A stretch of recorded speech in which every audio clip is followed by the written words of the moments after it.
लेकर आ गई हूँ मैं इस सीरीज का 12th एपिसोड। लेकिन अगर आपने इससे पहले के एपिसोड्स नहीं देखे तो लिंक डिस्क्रिप्शन में अवेलेबल है। एपिसोड स्टार्ट होता है, हमें सीन दिखाया जाता है कि यीमू ज़ेन को बताता है कि अगर ये पजल का पीस बाइहाओ को मिल जाता तो वो तुम्हारे सीक्रेट को जान जाता है ना। मुझे उस सीक्रेट के बारे में पता है। ये सुनकर तो ज़ेन शॉक रह जाती है और वो कहती है कैसे पता लगा बताओ। तो फ्लैशबैक से हमें दिखाया जाता है कि जिस दिन हमारी ज़ेन टल्ली हो गई थी उस दिन उसने बाइहाओ को कॉल लगाया था, लेकिन वो अपनी बात कंप्लीट कर पाती उससे पहले यीमू ने उससे फोन छीन कर ऑफ कर दिया था और वो यीमू के सामने ही सारी बातें बोलने लगती है कि बाइहाओ क्या तुम्हें पता है कि मैं तुम्हारी बचपन की दोस्त हूँ, तुम्हारी वो चाइल्डहुड फ्रेंड मोटू, मुझे कैसे भूल गए, उसके बावजूद भी तुम मुझे कैसे ट्रीट कर रहे हो। ये सारी बातें हमारे यीमू ने सुन ली थी और वो काफी केयरफुली ये सारी बातें सुन रहा था। अभी प्रेजेंट में जब यीमू ये सारी बातें ज़ेन को बताता है तो ज़ेन तो हक्की बक्की रह जाती है ये सुनने के बाद। दूसरी तरफ बाइहाओ को दिखाया जाता है जो कि ज़ेन के साथ और क्याओ के साथ अपनी सारी कड़ियों को जोड़ रहा होता है और उसे ज़ेन और ज्यादा अपनी ज़ेन की तरह लग रही होती है और क्याओ एक अजनबी पर्सन की तरह। फिर वो इन सारी चीजों को अपने दिमाग से निकालने की कोशिश करता है। दूसरी तरफ ज़ेन यीमू को बता रही होती है कि उसने बाइहाओ से अपनी आइडेंटिटी छुपा रखी है क्योंकि वो पहले जैसी सुंदर नहीं है, पहले जैसी ऑर्डिनरी नहीं है, क्योंकि बाइहाओ को तो ये भी नहीं पता कि उसकी फैमिली बैंकरप्ट हो गई है, वो गरीब हो गई है। इस वजह से वो उसके सामने खुद को डिसअपॉइंट फील नहीं कराना चाहती है। उसकी नजरों में ज़ेन जैसी है वो वैसी ही रहना चाहती है क्योंकि बाइहाओ को ज़ेन काफी ज्यादा खूबसूरत लगती थी और उसने काफी ज्यादा खूबसूरत लड़की को ज़ेन समझा हुआ है। पर यहाँ यीमू एक बात कहता है जो कि काफी ज्यादा टची था। वो कहता है कि मेरे लिए तुम दुनिया की सबसे खूबसूरत लड़की हो, इतनी अच्छी तो दिखती हो, इतनी काइंड हो। क्योंकि पास में दिखाया जाता है कि यीमू ने एक बार ज़ेन को एक ओल्ड लेडी की हेल्प करते हुए देखा था और उससे वो काफी क्यूट लगी थी। अभी प्रेजेंट में ज़ेन यीमू को सॉरी बोल रही होती है क्योंकि उसे लगा था वो ऐसे ही उसे छेड़ता है, लेकिन उसे इसके पीछे की स्टोरी नहीं पता थी। उसे उसकी बहन के बारे में कुछ भी नहीं पता था, इसलिए उसने उसे हर्ट कर दिया था और ये बोलकर वो टेबल पे अपना सर मारने लगती है। तो यीमू से रोकते हुए कहता है कि इसमें उसकी कोई गलती नहीं है, वो बस उसकी बहन की तरह दिखती है, स्पेशली उसकी आंखें, इसलिए वो उसे अपनी बहन जैसा समझता है। तो ज़ेन कहती है ठीक है, आज से वो उसकी बहन है और वो उसका बड़ा भाई है। तो ये देखकर यीमू कहता है अगर तुम मुझे बड़ा भाई मानती हो तो मेरे लिए कुछ खाने को दो और फिर वो उसके लिए एक और बाउल नूडल्स का ऑर्डर कर देती है और उसके साथ मस्ती करने लगती है। बाइहाओ बाहर से गुजर रहा होता है तो उसकी नजर उन दोनों पर पड़ती है जो कि रेस्टोरेंट में काफी मस्ती कर रहे होते हैं एक दूसरे के साथ। ये देखकर बेचारा कुछ कहता तो नहीं है, लेकिन उसके रिएक्शन से लगता है कि जेलसी हो रही है जनाब को। इधर यीमू जब ज़ेन से पूछता है कि अगर क्या हो बाइहाओ से पहचान जाए तो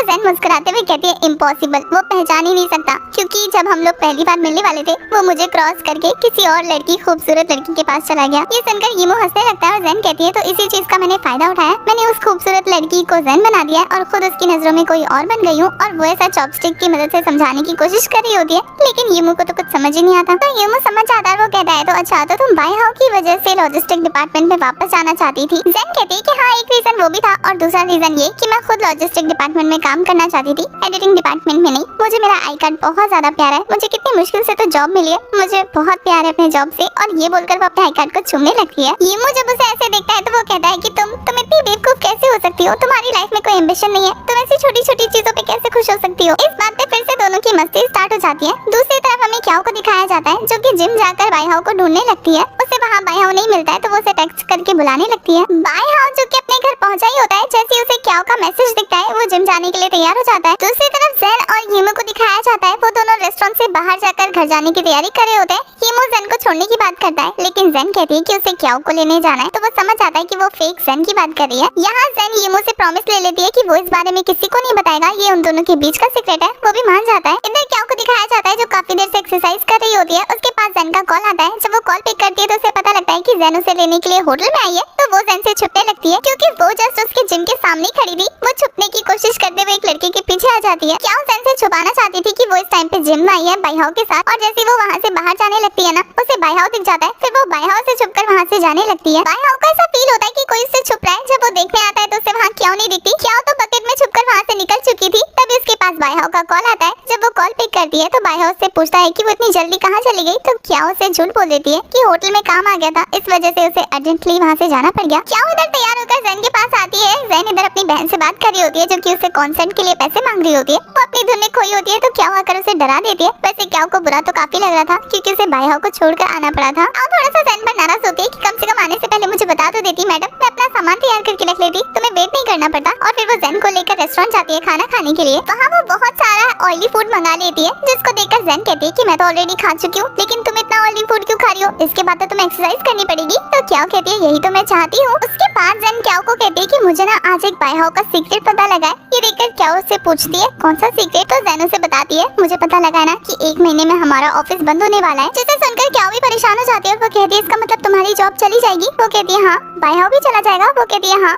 ऑफिस बंद हो जाएगा। ये देखकर क्या परेशान हो जाती है और जैन भी। क्या जैन से पूछती है इसका कोई रास्ता नहीं है, तो जैन उसे बताती है कि अब जो भी है वो बायहाओ के हाथ में। तो ये देखकर वो परेशान हो जाती है कि मतलब अब सारी रिस्पॉन्सिबिलिटी बायहाओ के हाथ में है, और फिर दोनों परेशान होकर ड्रिंक करने लग जाती है। सीन में दिखाया जाता है कि जैन जब घर आ जाती है तो वो क्याओ को चेक करने उसके रूम में जाती है, लेकिन उसे क्याओ नहीं दिखती। क्याओ तो यहाँ आई होती है बहुत सारा खाना खरीदने के लिए, और वो बहुत सारा खाना खरीद लेती है क्योंकि वो अपने सेंस में ही नहीं होती है। ये मुझसे नोटिस करता है और उससे बात करने लगता है। क्याओ इतनी ज्यादा लोनली फील कर रही होती है कि वो यूमो को ही बोल देती है कि मेरे साथ ज्वाइन कर लो, मैंने बहुत सारा खाना खरीदा है। और फिर नेक्स्ट सीन में दिखाया जाता है कि दोनों मिलकर खाना ठूस रहे होते हैं। वैसे यहाँ दोनों खाने को लेकर झपट्टा भी मार रहे होते हैं। तो ये मुझसे कहता है कि तुम काफी ज्यादा अच्छी हो खाना छीनने में, वैसे तुम इतना सारा अनहेल्दी खाना खा क्यों रही हो। जिस बात पे क्याओ कहती है कि उसने आज से पहले ये खाना कभी नहीं खाया और अब वो खा रही है क्योंकि वो अब अपना फिगर मेंटेन नहीं करना चाहती है, वो ठूसना चाहती है क्योंकि उसका दिल कर रहा है। ये मुझसे पूछता है कि वो आखिर सैड क्यों है, क्या कोई रीजन है, तो वो उसे बता सकती है। क्या कहती है कि हम इतने क्लोज थोड़ी ना, हम अजनबी से, हम एक डिस्टेंस बना के रखना होगा। पर ये मुझे समझा देता है कि अभी तो हम होटल के बाहर हैं, तो कैसे वे हम दोस्त बन सकते हैं, तो तुम मुझे बता सकती हो। मैं एक काम करता हूँ, गेस करता हूँ कि क्या तुम्हारे बॉयफ्रेंड के साथ तुम्हारी लड़ाई हुई है। ये सुनकर क्या सोच में पड़ जाती है सच में। फिर तभी उसे जैन का कॉल आता है और वो उससे बेबी बोलकर बात कर रही होती है कि बेबी खाकर सो जाओ, मैं बाहर आई हुई हूँ। ये सुनने के बाद हीमो को लगता है कि वो अपने बॉयफ्रेंड से बात कर रही थी, तो वो कहता है कमाल की बात है, तुम अपने बॉयफ्रेंड के साथ रहती हो। वो कहती है बॉयफ्रेंड नहीं गर्लफ्रेंड। तो हीमो गलत समझ लेता है। जब क्याओ को ये बात पता लगती है तो वो उसे समझाते हुए कहती है कि वो मेरी दोस्त है, बहन की तरह, और कुछ नहीं। उसके बाद दिखाया जाता है कि जब क्याओ घर वापस आ रही होती है तो उसे रास्ते में जैन दिखती है, तो वो उसे कहती है तुम सोई नहीं और इन कपड़ों में मुझे लेने आ गई। तो जैन उसे कहती है तो मुझे लेके क्यों नहीं गई थी साथ में, मैं भी चल देती, कितनी रात हो गई है। क्याओ कहती है घर लेके जाती है तो मुझे ये सब खरीदने नहीं देती। जहाँ घर आकर जैन उससे पूछती है कि तुम बाहर क्यों गई थी, तो क्याओ उसे बताती है कि मैं काफी परेशान हूँ, तुम्हारा ऑफिस बंद होने वाला है तो फिर तुम्हारी जॉब चली जाएगी। ये देखकर जैन को कितना प्यार आता है क्याओ पे कि उसे कितनी अच्छी बेस्ट फ्रेंड मिली है जो कि उसके फ्यूचर का ख्याल रख रही है। तो वो क्याओ को समझाती है कि वो बहुत मेहनत करेगी और अपने ऑफिस को ऐसे बंद नहीं होने देगी। इस बात पे क्याओ उस पे ट्रस्ट कर लेती है और फिर वो दोनों एंजॉय करते हुए वो फूड खाने लगते हैं। यहाँ क्याओ यूमो के बारे में बता रही होती है जैन को, लेकिन वो पूरी तरीके से उसे नहीं बताती है। कहती है कि वो होमलेस गाय है। नहीं, एक्चुअली में होमलेस गाय नहीं है, काफी रिच है जो कि होटल में रहता है, उसका घर नहीं है और वो काफी ज्यादा इंटरेस्टिंग है, लेकिन उसका नाम नहीं बताती है उसे क्योंकि उसे खुद नहीं पता था। और फिर हमें नेक्स्ट मॉर्निंग का सीन दिखाया जाता है जहाँ जैन ऑफिस जाते टाइम पे सोच रही होती है कि उसे अपना पैसे देना ही होगा ताकि उसका ऑफिस बंद ना हो। उसके ऑफिस में फोटोशूट चल रहा होता है जहाँ छोटी छोटी चीजों की जिम्मेदारी जैन पर होती है। तो सब लोग उसे लंच लाने का कहते हैं जो कि उन्होंने ऑर्डर करवाया था।